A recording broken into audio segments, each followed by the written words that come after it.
तान्या उसकी तरफ हैरानी से देखने लगी। उसने मन में सोचा, मेरा नंबर, पर मेरा नंबर क्यों? उसने संजय से मोबाइल लिया और उसमें अपना नंबर सेव कर दिया और मोबाइल संजय को वापस कर दिया। संजय ने कहा, कल से अगर तुम्हें कहीं भी जाना होगा तो बस ड्राइवर से कह देना, वो ले जाएगा। तान्या उसे हैरानी से देख रही थी। वो समझ नहीं पा रही थी कि वो ऐसा क्यों कर रहा है। उसने संजय को मना करना चाहा, लेकिन उसे संजय की वो बात याद आ गई कि उसे एक ही बात बार बार बोलने की आदत नहीं है, इसीलिए वो कुछ नहीं बोली।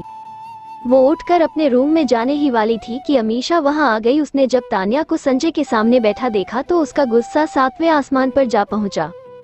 वो बिना कुछ सोचे तान्या की तरफ बढ़ी और चिल्लाते हुए बोली, यू बिच, तुम्हारी हिम्मत कैसे हुई मेरे संजय से बिना मेरी मौजूदगी के बात करने की? अपनी हद में रहो, अपनी औकात मत भूलो। संजय ने जब ये सुना तो उसे गुस्सा आ गया।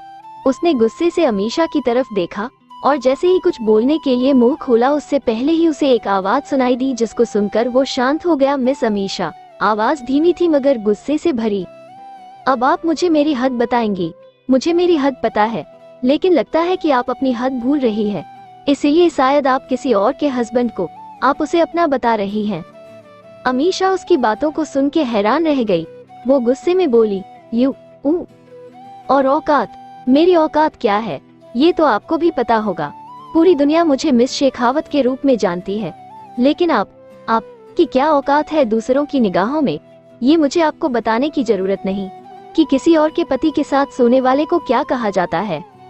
तान्या इस बात को समझ गई थी कि अगर उसने अभी कुछ नहीं किया तो ये उसे हमेशा ही बिना किसी बात के उसको परेशान करती रहेगी। उसने अमीशा को देखा और हल्के से स्माइल करके अपने रूम में चली गई।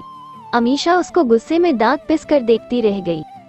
उसने मन ही मन कहा, तुम 2 कौड़ी की लड़की, तुम्हारी हिम्मत कैसे हुई मुझसे ऐसे बात करने की? इसका तो खमियाजा तुमको भुगतना होगा। ये सोचकर उसके चेहरे पे एक शैतानी मुस्कान तैर गई। उसने संजय की तरफ देखा और रोने का ड्रामा करते हुए उससे बोली, संजय तुमने देखा ना उसने मुझसे कैसे बात की?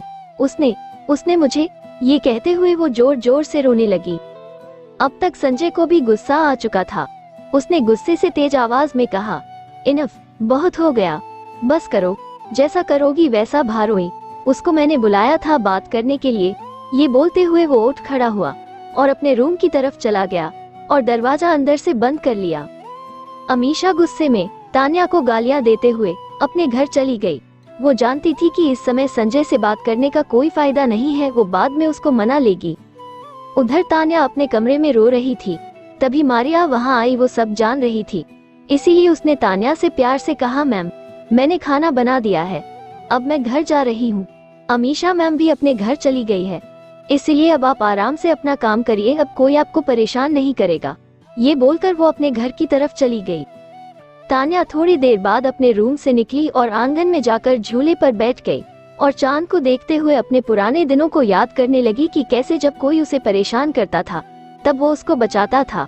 वो बोलता, ऐसे कैसे चलेगा यार, कोई भी तुमको कुछ भी बोल के चला जाएगा और तुम सुन लोगी। अभी तो मैं तो तुम्हारा बदला ले लेता हूँ, जब मैं नहीं रहूंगा तब क्या करोगी? तान्या, तब मैं लड़ूंगी।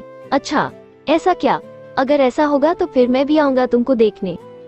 तान्या, देखो मैं आज लड़ी अपने लिए, लेकिन तुम कहाँ हो? तुमने तो कहा था कि तुम मुझे लड़ते हुए देखोगे, लेकिन तुम कहाँ हो? काश मैं अपने लिए तब लड़ी होती तो आज मेरे साथ ये सब ना हो रहा होता। वो रोने लगी, जोर जोर से रोने लगी। फिर उसने अपने आंसुओं को पोंछा और एक टक चांद को देखने लगी और अपने पुराने ख्यालों में खो गई। उधर संजय जब रूम में गया तो वो बहुत ज्यादा नाराज था, लेकिन जब उसने तान्या के बारे में सोचा तो उसके चेहरे पर अपने आप ही एक मुस्कान छा गई। उसका खराब मूड अच्छा हो गया। वो ना चाहते हुए भी तान्या की तरफ खींचता चला जा रहा था। वो खाना खाने जब बाहर आया तो उसने आंगन में बैठी तान्या दिखाई दी, जो एक टक चांद को देख रही थी। उसे ऐसे देख ना जाने क्यों उसके सीने में एक दर्द महसूस होने लगा। वो एक बिना पलक झपकाए तान्या को देखने लगा। तान्या को जब नींद आने लगी तो वो अपने रूम की तरफ जाने के लिए मुड़ी। संजय अभी भी उसे एक टक देख रहा था। जब तान्या मुड़ी तो उसकी निगाहें संजय से जा मिली। संजय उसकी आंखों में आंसू देख के बेचैन हो उठा। उसका मन किया कि वो जाए और उसे अपने गले से लगा ले, लेकिन वो ऐसा नहीं कर सकता था। आखिर उसने खुद ही तो उससे दूर रहने का फैसला किया था। अपने ख्यालों से बाहर आकर संजय ने तान्या से नजरें चुरा ली और उसके तरफ धीरे धीरे बढ़ने लगा। वो उसके करीब पहुंच गया। संजय को इस तरह से अपने नजदीक आता देख तान्या घबरा गई। उसे लगा कि उसने अमीशा को जो बात बोली थी, संजय उस बात से नाराज है।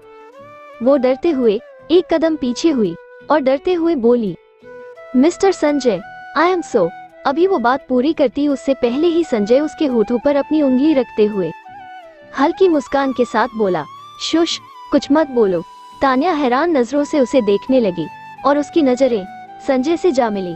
ना जाने क्यों उसे संजय की नजरों में जो जज्बात दिखाई दिए वो कुछ जाने पहचाने लगे। वो सहम गई। वही संजय तान्या की आंखों में देख रहा था, जिसमें उसे घबराहट के साथ साथ कुछ अधूरापन और बहुत सारी तकलीफें दिख रही थी। वो उसकी आंखों में खो सा गया। अनजाने में ही उसका चेहरा तान्या के चेहरे के काफी करीब आ गया था। तान्या उसकी सांसों को अपने चेहरे पे महसूस कर पा रही थी। वो घबराते हुए बोली, मिस्टर संजय। संजय तान्या की बातों के वजह से होश में आया। उसने अपना हाथ जल्दी से उसके होठों से हटा लिया और पीछे होते हुए बोला, वो मैं अमीशा के बिहेवियर के लिए तुमसे माफी मांगना चाहता हूँ। ये सुनने के बाद तान्या हैरान नजरों से संजय को देखने लगी और सोचने लगी, क्या मैं जो सुन रही हूँ ये सही है? क्या अभी अभी मिस्टर संजय शेखावत ने उससे माफी मांगी, वो भी किसी और की गलती के लिए? इधर तान्या तो क्या संजय खुद भी हैरान था अपने इस तरह के बात पर। उसने शायद पहली बार किसी से माफी मांगी थी, वो भी किसी और के गलती के लिए। वो समझ नहीं पाया कि वो क्या करे। वो तुरंत अपने कमरे की तरफ मुड़ा और अपने रूम की तरफ जाने लगा। उसने मन ही मन सोचा कि ये अचानक उसे क्या हो गया है। वो थोड़ा सा मुस्कुराया, तभी तान्या अपने होश में आई और उसने संजय को आवाज लगाई, सुनिए। संजय रुका, लेकिन वो पलटा नहीं। तान्या ने आगे कहा, आई एम सॉरी टू। मुझे अमीशा से वो सब भी नहीं कहना चाहिए था। मेरा कहने का वो मतलब नहीं था। अभी तान्या ने बात पूरी भी नहीं की थी कि संजय ने उसको हल्का सा पलट के देखा और गुस्से में अपने कमरे में चला गया। तान्या संजय की इस हरकत से एक बार फिर से हैरान हो गई। उसने बोला, बड़ा ही अजीब है ये। बिना कुछ बोले ही चला गया और वो भी अपने कमरे में चली गई। उधर संजय भी अपने कमरे में गुस्से से हाथों की मुट्ठी बना ली और सोचने लगा कि क्या सच में उसने सॉरी बोला? क्या सच में उसके बोलने का वो मतलब नहीं था? क्या सच में वो मुझे अपना हस्बैंड नहीं मानती? दरअसल जब तान्या ने उसे अपना हस्बैंड बोला था तो उसे बहुत ज्यादा खुशी मिली थी, लेकिन अब वो नाराज था। उसने गुस्से में अमीशा को कॉल लगाया और उसको अपने पास बुलाया। अमीशा तो संजय का कॉल देखकर हैरान रह गई, क्योंकि आज से पहले संजय ने कभी भी उसको बिना किसी जरूरी काम के फोन नहीं किया था। अमीशा के खुशी का ठिकाना नहीं था। वो जल्दी से फ्रेश होकर एक सेक्सी ड्रेस पहनकर संजय के पास पहुंच गई। उधर संजय गुस्से से पागल हुआ जा रहा था। उसे समझ ही नहीं आ रहा था कि वो क्या कर रहा है। जब उसने अमीशा की आवाज सुनी तो वो तुरंत लिविंग रूम में पहुंचा। उसने बिना कुछ सोचे अमीशा को अपने बाहों में भर लिया और उसे किस करने लगा।